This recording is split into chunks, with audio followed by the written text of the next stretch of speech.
Okay, Assalamualaikum. Alright, so this is paper 3 times zone 2. Okay, we are doing question 1 first. Right, so let's read the question together. Okay, they say Juliet is a sociologist who wants to investigate if income affects happiness amongst doctors. This question asks you to review Juliet's method and conclusions. Alright, so Juliet obtained a list of email addresses of doctors who work in her city. Then she contacted them and asked them to fill in an anonymous questionnaire. Participants were asked to state their annual income and to respond to a set of questions. Okay? The responses were used to determine a happiness score out of 100, and then of the 415 doctors on the list, 11 replied. Right, so first question is, describe one way in which Juliet could improve the reliability of her investigation. Okay, so one of the ways is to increase the sample size, macam 11 kan, okay, so maybe she needs to find more emails and all that, okay, maybe get more responses, maybe the 415 one, she can try to get more from them lah, to persuade them, kasih free gift or whatever, something like that, okay, right, so increasing the sample size is one. Okay, we have, you can test and retest, that means the 11, right, that you ask them to do the happiness score tu kan, okay, you ask them to do again, okay, so it's called test and retest, okay. We will need to check whether the sample is representative, that means they are really the one that she wants lah, that means the doctors in the city, okay, bukan maybe like doctors yang datang dari tempat lain or something like that, okay, so just to confirm that it's representative, okay. What else? We have stratified sample. Probably kita boleh buat macam apa? Kalau junior doctors, okay, normal doctors and veteran doctors, okay. So kita ambil a certain percentage based on the population punya junior doctors berapa banyak and all that, okay. Because kadang-kadang happiness ni macam orang baru masuk maybe happy, okay. Tengah-tengah we don't know, then bila dah veteran macam dah jaded or something like that, okay. All these things might affect happiness also, okay. Then the next one is you use a random sample. Okay, that means you pick and choose. Okay, but 11 a bit susah lah untuk buat random sample. Okay, but maybe kalau all 415 jawab, then she can do a random sample. Okay, so that will make it less biased lah.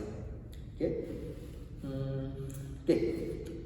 The next one will be describe one criticism that can be made about the validity of Juliet's investigation, whether it's valid or not.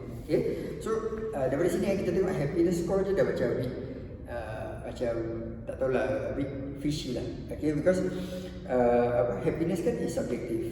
Okay, so we don't know. So they say one of the things is happiness is self-reported happiness is not the same as happiness itself.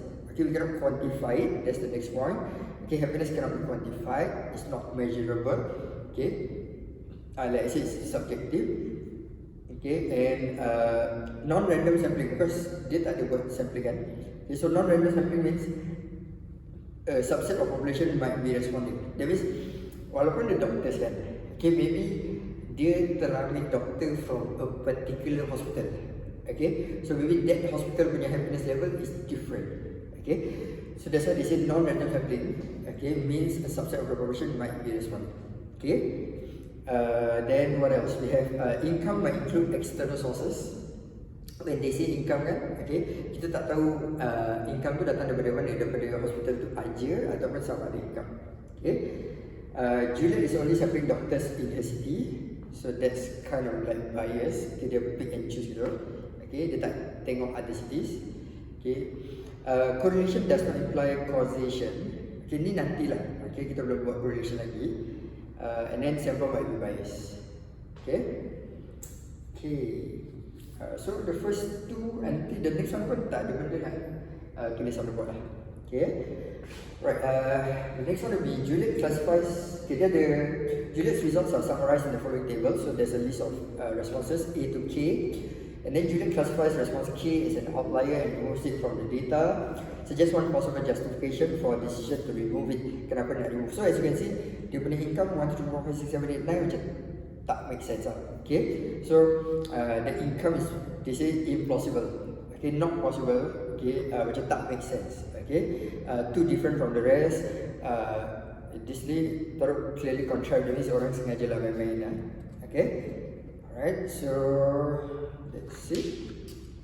Alright, so the first few questions are all like logic based lah. Okay, based on your common sense, okay, how you want to approach it. Okay. The next one will be the calculation part. Okay, so I'll just write it down here. Okay, so for the first part, they just say for the remaining 10 responses, that means A to J, Juliet calculates the mean happiness to be 52.5. So happiness is 52.5, the mean. They want the mean annual income. Okay, so you can just use the GTC for X bar. Okay, so part 1. Okay, so the annual income tadi kat sini is 90200. Right? Okay, the next one they ask is your Pearson product moment correlation coefficient, the R. Okay, so the R value is, okay, so this semua is calculated lah. Okay, GDC. Okay, make sure all your intrinsic figure and all that is there. Okay, you want intrinsic figure? Okay. Alright, next one. Juliet decides to carry out a hypothesis test on the correlation coefficient to investigate whether increased annual income is associated with greater happiness. Okay. Right, so first question is why the hypothesis test should be one tail. Okay, so you need to understand that one tail dengan two tail. Okay, one tail means okay your H1 alternative hypothesis is going towards one side. Okay, that means what you're trying to say is that dia punya increasing income will lead to increasing happiness. Okay, one tail also mean the other way. That means increasing income creates correlates with decreased happiness. Okay, itu maknanya one tail. Okay, dia go increase ataupun decrease. Two tail maknanya dia changes, it affects the happiness, but you don't know how it affects, whether it make it happier or less happy. Okay, so itu maknanya two tail test. So because we are trying to see whether there's a positive correlation. Okay, so part 3 D. Okay, because we are looking for evidence of positive correlation. Okay, dalam exam korang taruh POSITIV. Okay, ni cikgu nak ajar je soal positive like that. Okay, so basically we are looking for positive correlation. That's why we only look for one tail test. Okay, if you don't want to write like this, you can write something like we want to see whether we want to look. Okay, yang ni taruh looking for kan. We want to see whether greater happiness is linked with greater income. We want to see whether the income greater income leads to greater happiness. Macam tu. Okay. Then we want to see what we are looking for is something that is one direction. That's another answer. Okay, but I think most of you will write into this ataupun the greater income links to greater happiness. Okay. Alright, part 2, state the null and alternative. So for part 2, okay, so this one right, we are doing the correlation punya hypothesis testing now.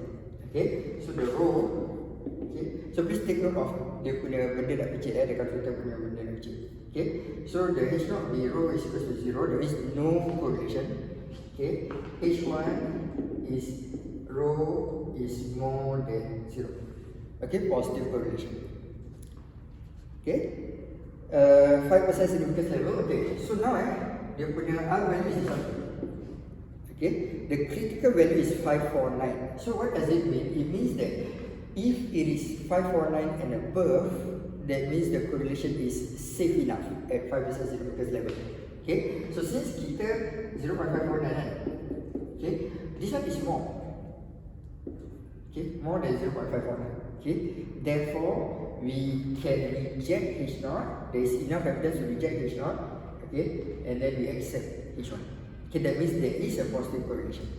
Okay, if you use your calculator, you will see your p value instead. Your p value is supposed to be 0.0469. That means 4.6% or 4.7%. Okay, so kalau ikut probability, okay, as long as it's less than 5%, that means the probability of it happening by chance is very unlikely. Therefore, there is enough evidence for us to reject H0 and then we accept H1. That means there is a positive correlation. Okay, so take note, kalau p value it must be less than the significance level. Okay, if you are looking at the R, the correlation coefficient, then it must be more. That means the more, the higher the correlation coefficient, that means there is a positive correlation.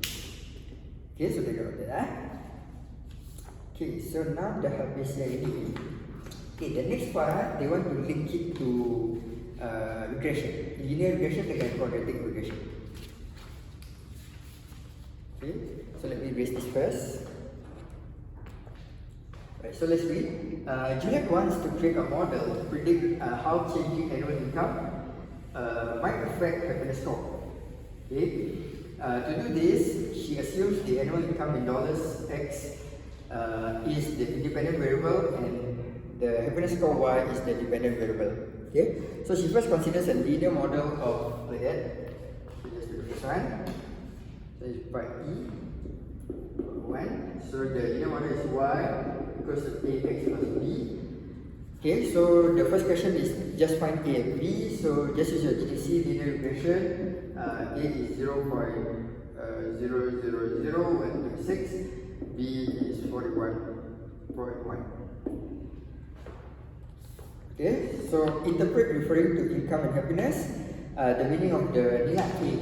Okay, so A is gradient. So when you talk about gradient, either you use rate of change. That means the rate of change of the happiness score, okay, with respect to the income is 0.000126. Tu makna dia punya A. Okay, so you say the rate of change of Y with respect to X, the rate of change of Y with respect to X. You tukar the story jadi the rate of change of happiness score with respect to income. Macam itu. Okay. If you don't use that, you can use for every increase in $1 of X, for every increase in $1 of the income, okay, will result in an increase of 0.000126 of the happiness score. Okay, so you use a 1 unit increase kat sini, apa jadi dengan sini? Okay, because it's per unit time. Macam gitu kan, per unit dollar lah yang ni. Okay. So either use the for every dollar or you use the rate of change of Y with respect to X pun boleh. Okay, itu maknanya gradient. Okay, next one. Juliet then considers a quadratic model. So now this one is part. Okay, part 2 cikgu tak tulis. Part 3 kan. Okay, so part 3 dia nak buat quadratic pula. So this is the equation CX squared plus BX plus B.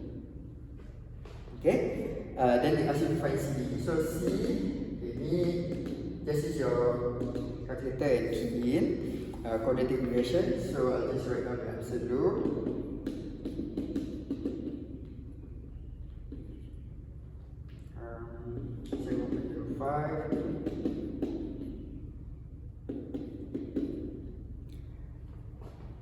Right.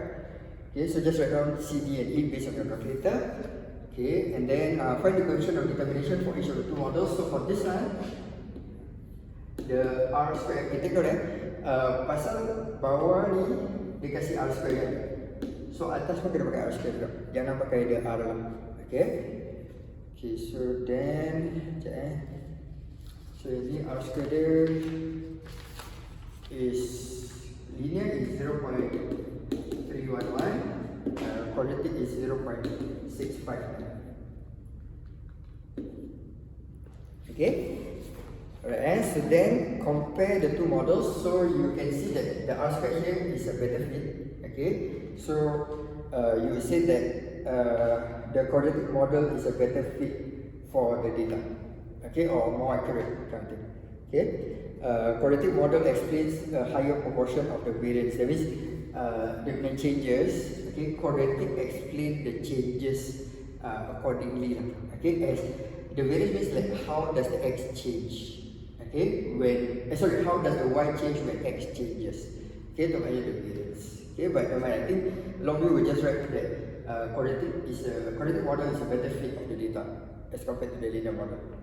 Okay, right. The next one is Juliet decides to use the coefficient of determination to choose between these two models. Comment on the validity of a decision. Okay, ni kena balik kepada maksud bila kita dapat R square, okay, the R square will just tell us whether there is a correlation between the income dengan the happiness score. Okay, sama juga dengan ni. Okay, this one will tell us whether there is a correlation between the income and the happiness score. Okay, tapi dia tak ada kena-mengena between the two models. Okay, dia punya value has only a significance when it comes to the two variables yang kita tengah compare. Dia nak tengok benda ni dua ada correlation ke tak, itu je. Okay, tapi dia tak boleh compare satu dengan dia ada. Okay, if you want to compare satu dengan dia ada, boleh. You need to plot out, okay, and then see the pattern. Kalau the pattern nampak macam correlated, then high chance this is a better model. But you can see from the shape of the points that you plot, the scatter plot lah. Okay, but you cannot use the R square alone. Okay, so R square is only for the variables sahaja. You cannot compare with other models. Okay, you want to compare with other models, scatter plot will be a better choice rather than the R square. Okay, kita dah nampak lah kadang-kadang R square ni dia quite deceiving. Okay, nampak macam close to 1 tapi sebenarnya tak ada makna pun. Okay, so we need to see from the scatter plot itself. Okay, so down here they say it's not valid because R square is not a useful measure to compare models with different number of parameters. That means ni ada ni ada 3 parameter. Parameter means the value that is already fixed there. Okay, so ni ada A dengan B. So satu ada 2 parameter, satu ada 3 parameter. So it's kind of like macam a bit weird for you to compare. Okay, the other way is the one that I say lah. The R square is only talking about the correlation between the variables, not between models. Okay, it is not valid. Quadratic model will always be a better fit than a linear model. So yang ni dia cakap macam it is always this one yang menang. So why are we using the R square anyway? Okay, alright. Let's see the next one. This is the last one. Ada 3 parts. So after presenting, I think I can write it. Okay. After presenting the results of investigation, a colleague questions whether Juliet's sample is representative of all doctors in the city. Okay. So then a report states that the mean annual income of doctors in the city is 80,000. Juliet decides to carry out a test to determine whether a sample could realistically be taken from a population with a mean of 80,000. Okay, so next part 1. They say state the name of the test. Okay, so basically there's one data. That means just income je. Dia ada A to J kan. Okay, so it's just a single punya sample. Okay, tapi because the sample size is small, 10 only. Okay, this is a test. Okay, not a per sample test. Neither is it two sample test. Dia bukan kali dua, dia satu je. Okay, so it's called test. Okay, for part 2, dia tanya the null and alternative hypothesis. So, because you want to see whether it comes from the population or not, to come from the population, it needs to have a mean of 80,000. Okay, but if the alternative hypothesis, alternative kan selalu kita kena buat opposite against. Okay, so if it's 80,000, it comes from the population. If it doesn't come from the population, then it must be not equals to 80,000. Okay, you cannot say more. Pasal more, yes, more means it doesn't come from the population lah. Tapi less pun boleh. Okay, kalau less pun it doesn't come from the population. So that means the alternative should be not equals to 80,000. Okay, so it's a two-tailed test. Okay, then you perform your test, calculate your p-value and all that. Make sure you calculate K correctly. Your p-value is 0.610, so that means definitely more than 5%. So there is sufficient evidence for us to reject H naught. Sorry, there is insufficient evidence for us to reject H naught. So we say that it comes from the population because we ask. Perform the test using a 5% significance level and state the conclusion in context. So that means you must go back to the question. So you must say that it does come from the. We have enough evidence to support that it does come from the population itself, 80,000. Okay, right. So that's it for this question. Right. So I'll continue later. Assalamualaikum.